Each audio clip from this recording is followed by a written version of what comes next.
Good morning childrens, first class. देखिए हमारा second chapter complete हो गया था ना, और आज जो है पार्ट थर्ड पढ़ेंगे। ठीक है, थर्ड पढ़ेंगे और इसमें कौन सा है? वाक्य।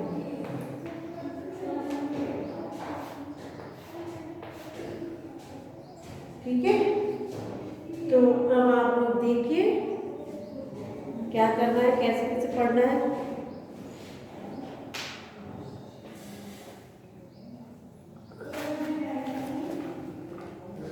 बुक है तो ओपन कर लीजिएगा, नहीं है तो फिर आपसे बार बार यही कहूँगी कि परचेज कर लीजिएगा स्कूल से, क्योंकि बुक होगी तो आपको पढ़ने में आसानी रहेगी।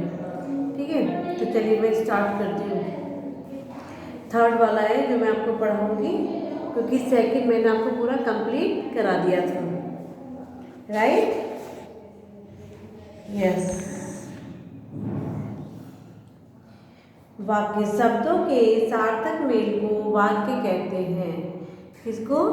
शब्दों के सार्थक मेल को वाक्य कहते हैं। इसमें सार्थक शब्द समूह होते हैं जो पूरा पूरा अर्थ प्रकट करते हैं।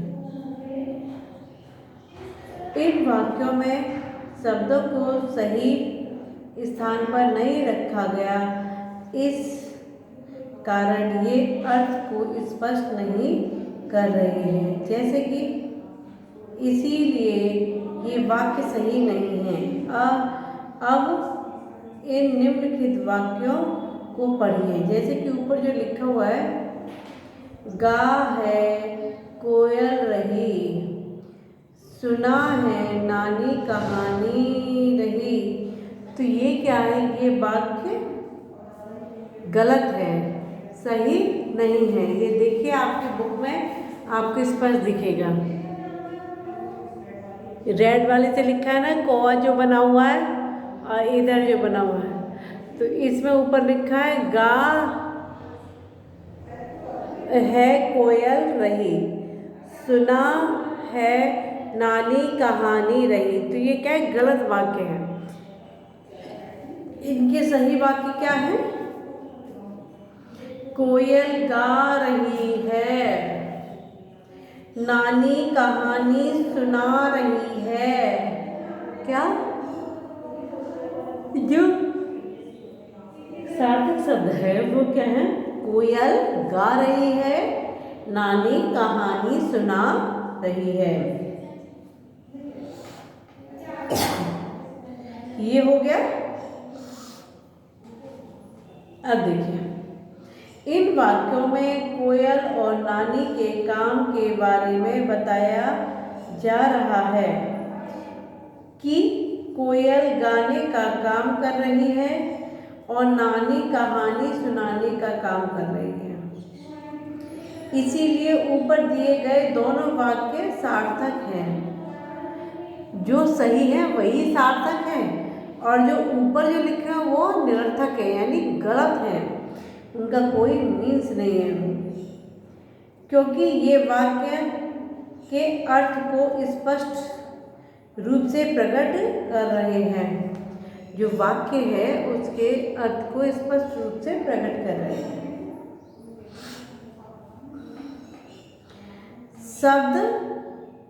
शब्दों को सार्थक समूह को वाक्य कहते हैं। शब्दों के सार्थक समूह को वाक्य कहते हैं।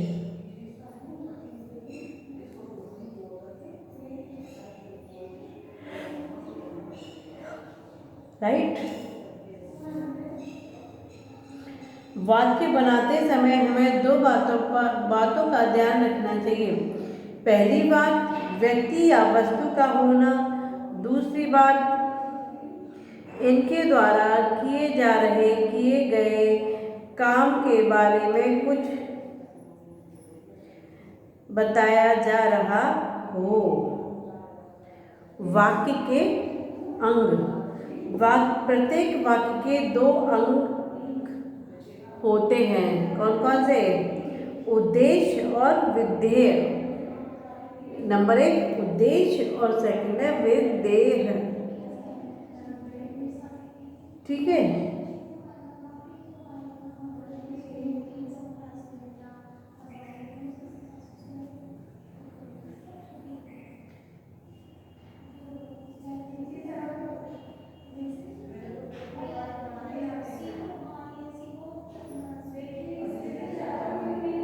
जिसके बारे में कोई बात कही जाए उसे उद्देश्य कहते हैं और उद्देश्य के बारे में जो कुछ कहा गया उसे विधेय कहते हैं। जैसे ऊपर दिए गए दोनों वाक्य में कोयल और नानी उद्देश्य हैं तथा गा रही है और कहानी सुना रही है, यह विधेय। कुछ और वाक्य पढ़े हैं, जैसे कि माँ सब्जी काट रही है, ये सही है। बच्चे तालाब में नहा रहे हैं, हिरन दौड़ रहा है, आसमान में रंगीन पतंगे उड़ रही हैं, ये भी ठीक है, ये भी ठीक है। शब्दों के सार्थक मेल को वाक्य कहते हैं। वाक्य के दो भाग, दो अंक होते हैं, उद्देश्य और विधेय।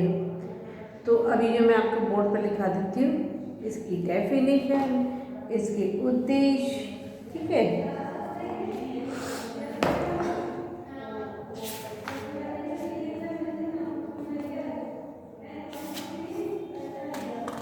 इसमें अभ्यास जो प्रश्न है वो हमारा बहुत ज़्यादा भी नहीं है, ठीक है, तो इसको हम कंप्लीट कर देते हैं।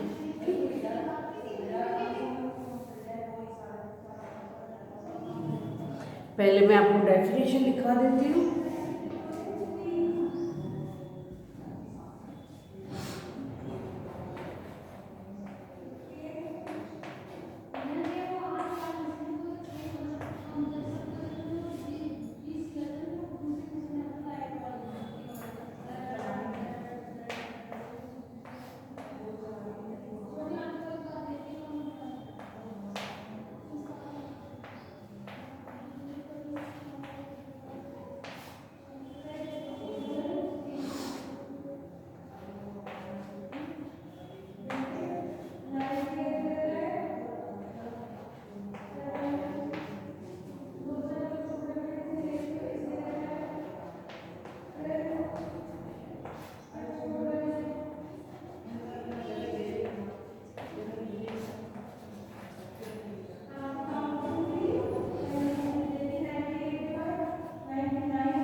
जो है हमारी डेफिनेशन है। क्या है?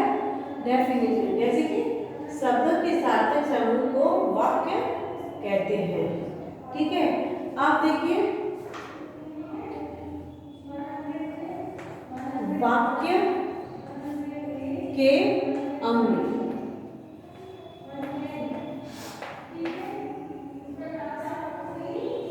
ठीक है। वाक्य के कितने अंग होते हैं? वाक्य के दो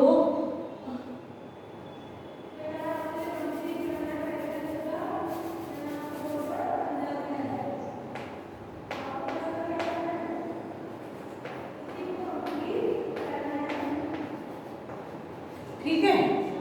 कौन कौन से होते हैं? नंबर 1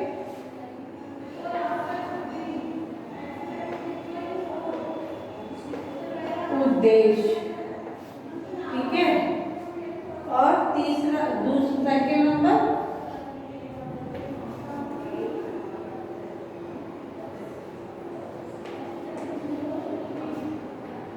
विधेय, ठीक है। ये जो है हमारे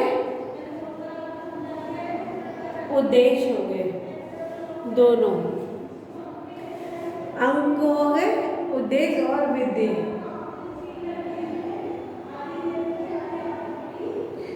उद्देश्य किसे कहते हैं?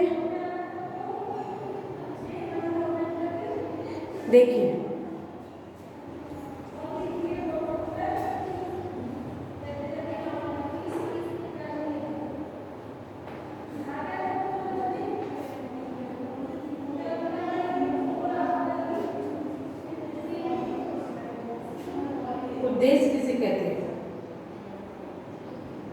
जिसके बारे में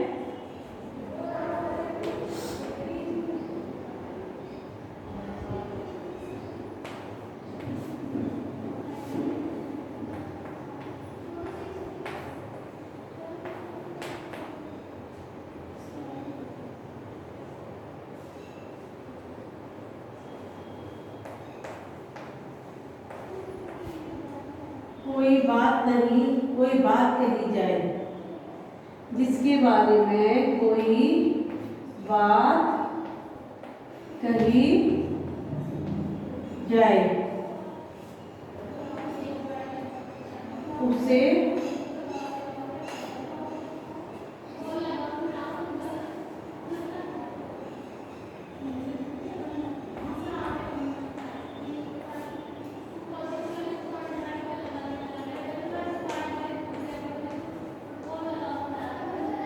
उद्देश्य कहते हैं। ठीक है, और विद्वेष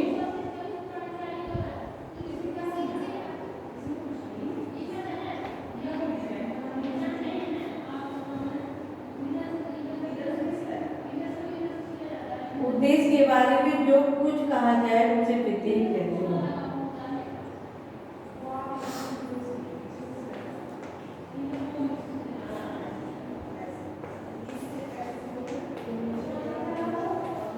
बारे में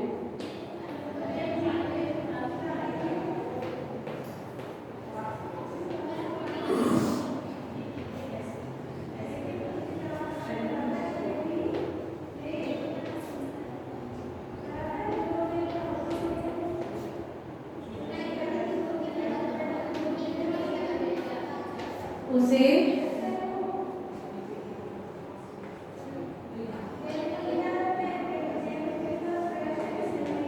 विद्वेष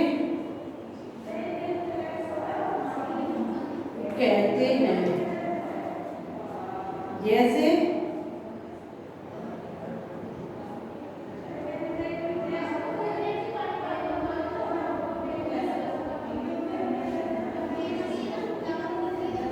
विद्वेष कहते हैं।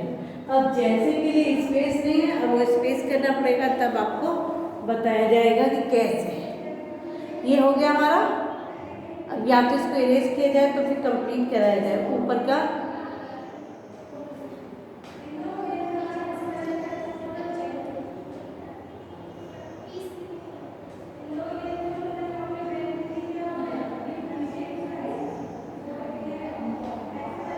ठीक है, इतना ही कर लेते हैं।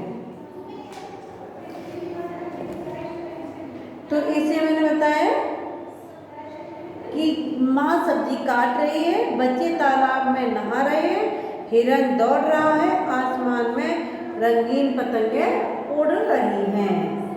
ठीक है, ये हो गया। शब्दों के सार्थक मेल को वाक्य कहते हैं। वाक्य के दो अंग होते हैं, उद्देश्य और विधेय। कल जो है मैं आपको कराऊंगी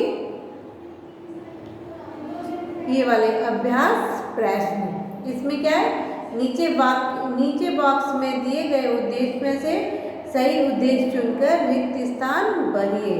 जैसे कि मोर, किसान, सीता, शेर, हिमालय, विद्यालय, मैं, भारत का पहरेदार, कोई,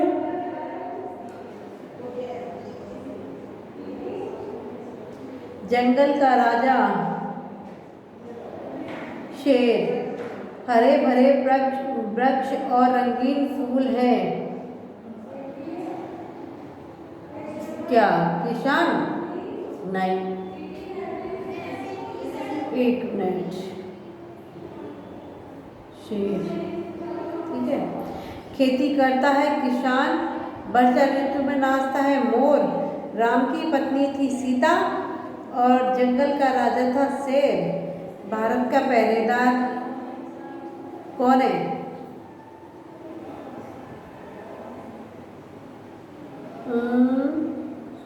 विद्यालय में भारत का पहरेदार है ये। चलिए ठीक है, ये आप लोग कर लीजिएगा। Okay, bye, take care.